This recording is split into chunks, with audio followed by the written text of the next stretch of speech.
Hi everyone, I'm Gina K from Gina K Designs and your host of Stamp TV. Today on Stamp TV, I want to show you a cute card featuring the Autumn Wishes Stamp TV kit. Let me show you the tools and products you need to make this card project. First, you're going to need some stamps, and the stamps that I'm using are from the Friends to the End stamp set. It's these 3 cone flowers, and then I have the What's the Buzz greeting, and this cute little bee stamp. Then you're also going to need some ink, and the ink I'm going to use is the Memento Tuxedo Black ink because I'm going to be using some alcohol markers with this project. For alcohol markers, I'm using the Spectrum Noir markers, and the colors that I'm using are OR1, TN8, GB11, and the colorless blender pen. You're also going to need some sort of glitter or a glitter pen, and I'm going to use the Sakura Stardust pen, the Jelly Roll pen. You can also use a Wink of Stella pen, or you can use some Quickie glue and some loose glitter. I've got some scissors and some mono adhesive. Then I also have a craft pick, and I'm going to be using this today to punch out any of the little parts of the dies that don't cut out completely.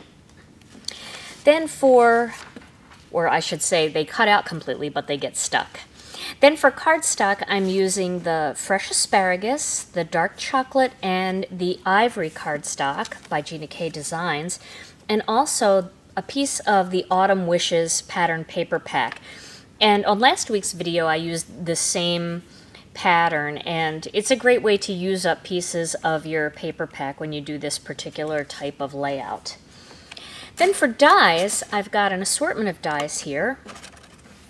I have the Circles Layers dies. I'm using one of those, and then the Circles dies. Then I'm also using one of the Inverted Circles and one of the Scalloped Circles. I'm also using the Alison's Ribbons dies, and I'm going to be using this one with all these little cutouts along here, and then I'm going to be using this one with all the little hearts. So sometimes those little pieces, when you take the piece off of the die, are still stuck in there, and that's where the craft pick comes in handy. Okay, so to begin, I'm going to start with this piece of Ivory cardstock and the coneflower stamp.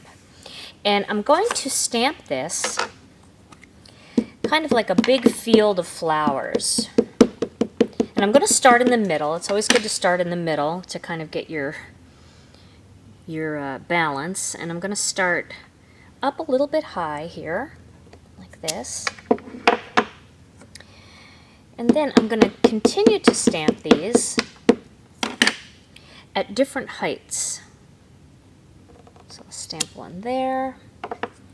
And then I'm going to also stamp a little bit off of this piece of paper. So I'm just going to grab a little scrap of paper that I have here. Just put it here so I don't get it all over my desk. I'll do that one up here, like that.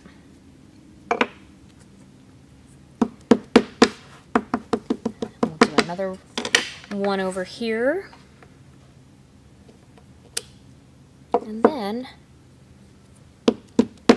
we'll do one up at the top. And you can also angle these just a little bit if you need to, if you want to get a little bit more of the flowers in there, like that. Okay. Now, I'm going to put that aside for a second, and I'm going to stamp. Actually, I'm going to cut this piece first. So let's do some die cutting while that's just sitting for a minute. Okay, so I'm going to use the Cheerylin crossover machine, and it is big, so let me just get this set up here. All right, so here is the platform, and I'm going to put this white piece down first, and I'm going to cut out the Alison's ribbons. So I'm going to use some dark chocolate for this, and I'm going to use this particular one. This is the bigger of the 2 ribbon dies. And I'm going to cut it face side up That's with the die, the actual blades up. And one of the things that I found out, and I learned this from watching some of the videos on the Cherry Lynn Designs website, is it seems that you get better cuts when you use the sides of your machine when you're working with very, very detailed dies. So I'm going to just kind of push this over to the side a little bit and then put my other plate on top. Now I have my machine set right now to about 4 or 5. And I'm going to run this through and then run it back again. And sometimes when you're working with a very, very detailed piece, you can throw a little piece of paper on top of it and you'll get even a better cut. Just gives it that little extra shim. So let's see how we did. All right, this is looking pretty good here. You can see how easily these peel out. There's one. This is the one that I'm going to use today, so I have my paper snips. I'm just going to snip that. You can see these peel right off. And then what you have here is these little tiny cutouts that just need to be popped out like that. And sometimes you can even bend it a little bit and some of them will come out. But this goes so quickly if you just poke them out like this. So you can see how that's coming along. Now I already pre-cut one here, and I already took the time to poke out the little holes, so we don't have to do that. So I'll put that aside, and now I'm going to cut out a couple more pieces. The next piece I'm going to cut out is going to be an accent piece. So I'm going to use a lighter color. Alright, let's see here. I just want to cut this part right here, and I want to save some of this paper for another project. So I'm just going to place my paper right there. And because this is detailed, I'll throw my little scrap piece of paper on there as well.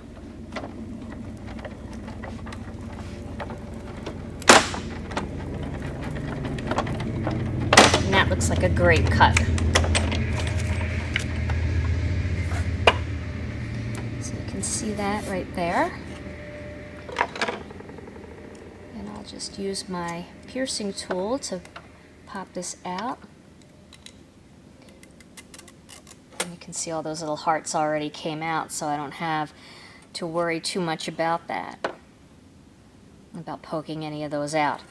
And the nice thing about cleaning these dies, most of the time you could just hit the die and you'll see the little pieces flying out. But if any of them get stuck and you don't want to take the time to hit it over the trash can a bunch of times, you can just poke them out using your paper piercer and they'll come right out.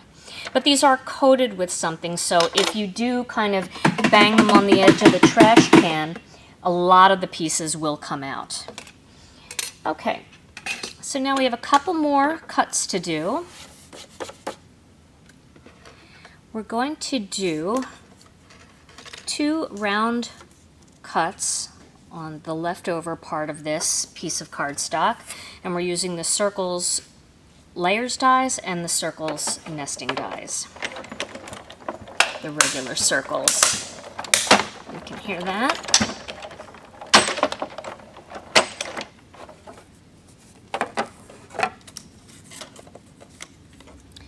And those 2 pieces I'll put aside. And 2 more cuts and we're done cutting. So I'm going to use the dark chocolate, and I'm going to use this scalloped circle and this inverted circle. And we'll cut those out as well.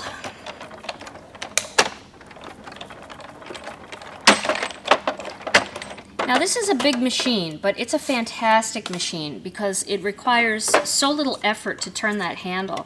I have a little bit of arthritis in my fingers and my thumbs, and sometimes it can be cumbersome to turn the handle of something that's not made quite as well as this machine. This machine is a monster, and I love it.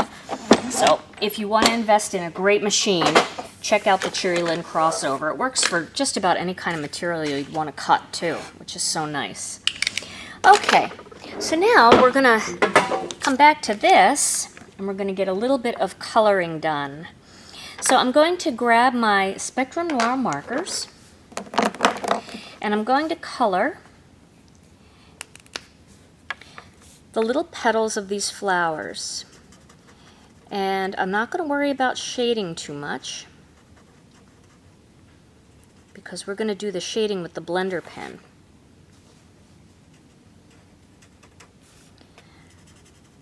So this is very therapeutic. You know, all the rage right now is coloring. Every time you go onto Amazon, you see all of the coloring books for sale, and adult coloring and art therapy. It's very, very relaxing to color. And what's great for those of us that stamp is we have our own built-in library of images in our stamp room that we can stamp and then grab our markers and just sit and color away.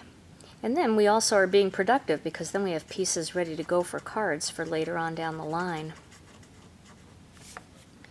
which is a lot of fun. I do like to color. I like to color with all different kinds of tools too. I love pencils, I love markers, I love watercolor. I'm not very good at watercolor though. I have to really take some lessons or something. And I know there's great videos out there to watch for that as well. So we have not too many more of these to go. And then I'm going to show you how I'm going to shade. Probably should have pre-colored some of these, but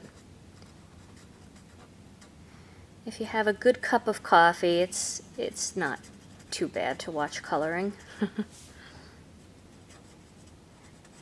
Alright, a couple more. And you can see just by staggering the position of these particular flowers, you can really create a neat look, and it doesn't look like they're all the same stamp because of the different heights. And just a couple more here.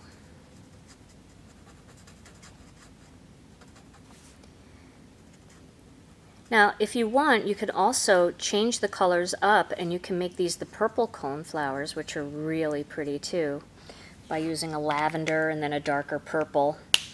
Okay, now for the tops of the flowers, I'm going to use the TN8. This is a very dark brown. It's got a lot of red in it too, which I kind of like for fall cards.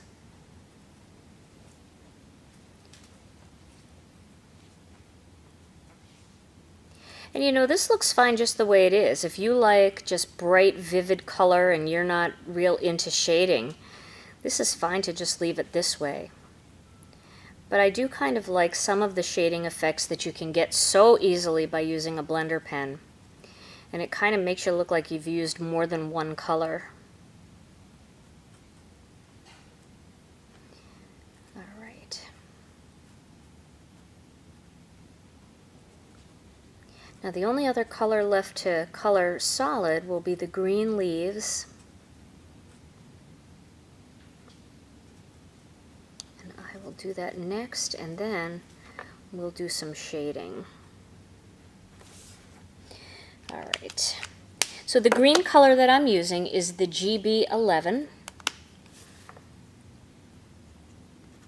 And don't forget, when you stamp off your cardstock, you get these little half images or pieces of images, don't forget to color those in too. Sometimes there's just a little tiny piece, but it looks very finished if you color it all. Now I'm using our 80-pound ivory cardstock, and this ivory cardstock really does some nice blending, nice shading, but it does bleed through, and so does our 120 ivory. It bleeds through to the other side, so if you ever want to make a single layer card, try our 120-pound white cardstock. You can color on that all day long using any kind of alcohol markers, and it will not bleed through. It just won't. So if you like making single layer cards with lots of coloring on the outside, that's a good one to try. It's very smooth, so you won't use a ton of ink because it's not going to absorb as quickly as some of the other cardstocks, but that's also why it doesn't bleed through, because it has less absorption. So it's good for a couple things.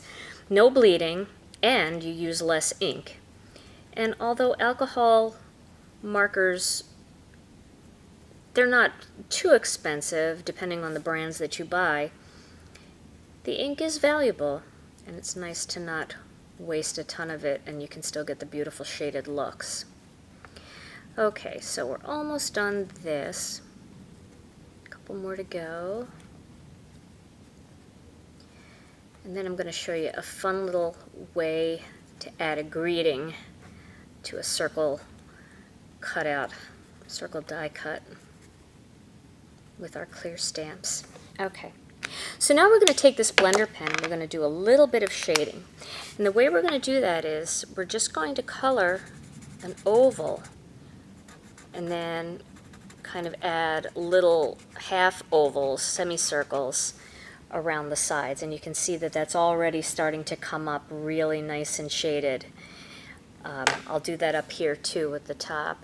Just going to do a semicircle in there. And see how nice that looks? It's very quick, but it creates a really nice bit of depth in this card. And anybody can do this. You do not have to be an artist to just swirl a little circle of blender pen in an area.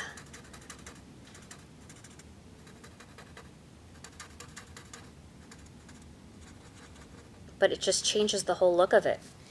It gives it so much depth and blending. It looks like it's blended with more than one color marker.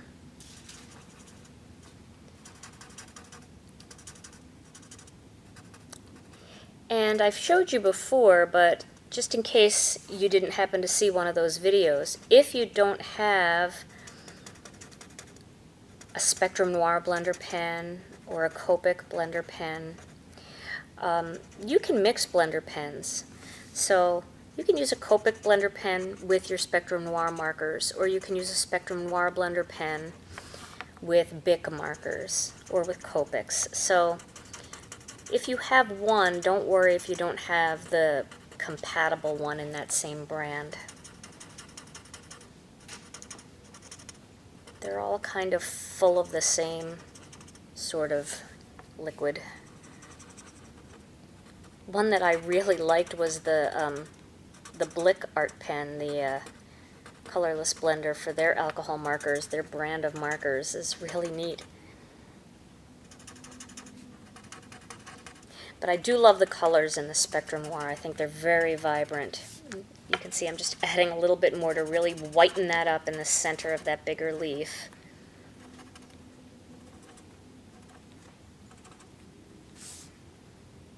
Just by adding kind of almost like a little shine mark in there.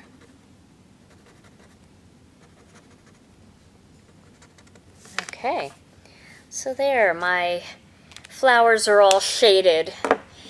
Now I'm going to take that smaller of the two ivory circles, that smaller one, and I'm going to ink up the bee using some of that Memento Tuxedo Black ink. I'm going to stamp that just down here a little bit, like that. And then I'm going to curve this greeting, and the way you do that is, because they're clear stamps, they're really flexible, so I'm just going to curve that around so I can do a little bit of a curved greeting. It says, "What's the buzz?" like that.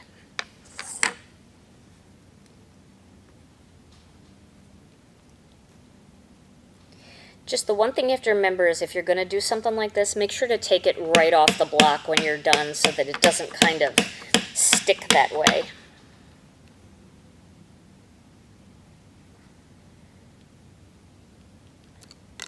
Okay, what's the buzz?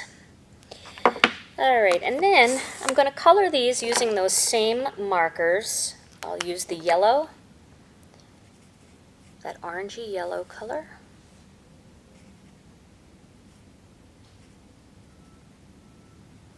And I'll do his little head that way too.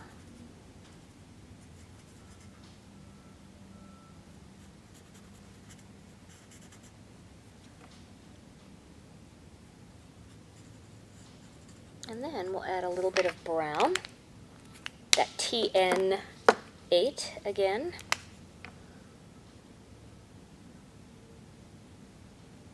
There we go.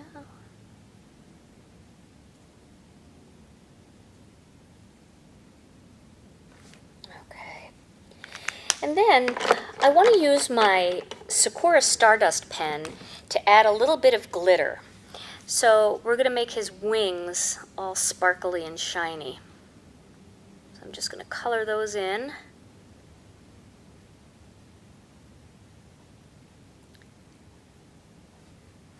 And that's kind of a fun way to add something to those parts of a flower, a bug, or something that you want to have kind of an iridescent shine to. And then I'll color in some of his orangey yellow stripes here with some glitter too.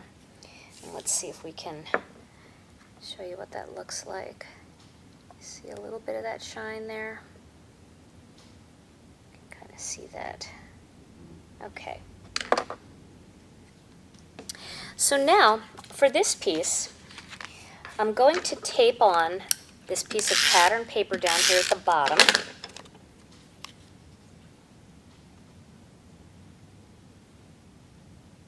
Like that. And that kind of covers up all those stems. Then I'm going to add this little border that I cut out from the Alison's ribbon dies. And I know a lot of you are waiting for those to come back in stock. We did have them in stock over the weekend. They sold out in just record time. I think probably like an hour or two, and they were all gone. But we do have another huge order, and we have asked them to rush them our way, so they said that they would do that. So they should be back in stock by the middle of next week. All right, and then I'm going to use my paper snips to just cut those little excess pieces off.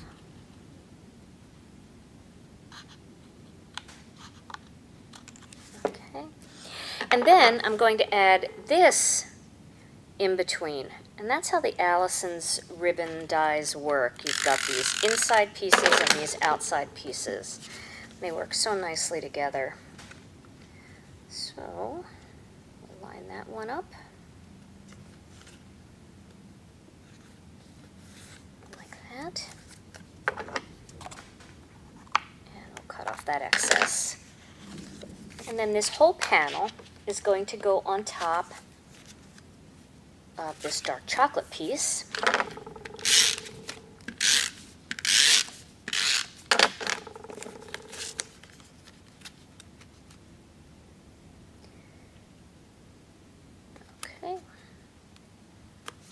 And then this whole piece will go on top of the fresh asparagus.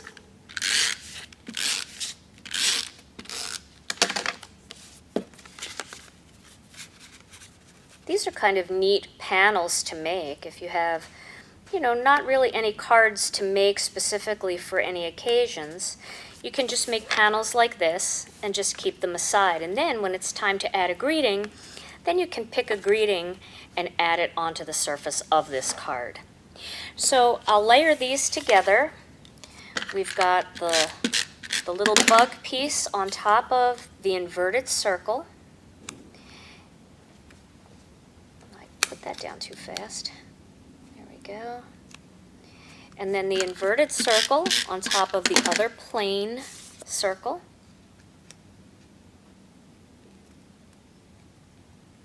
And then that whole panel on top of the scalloped circle.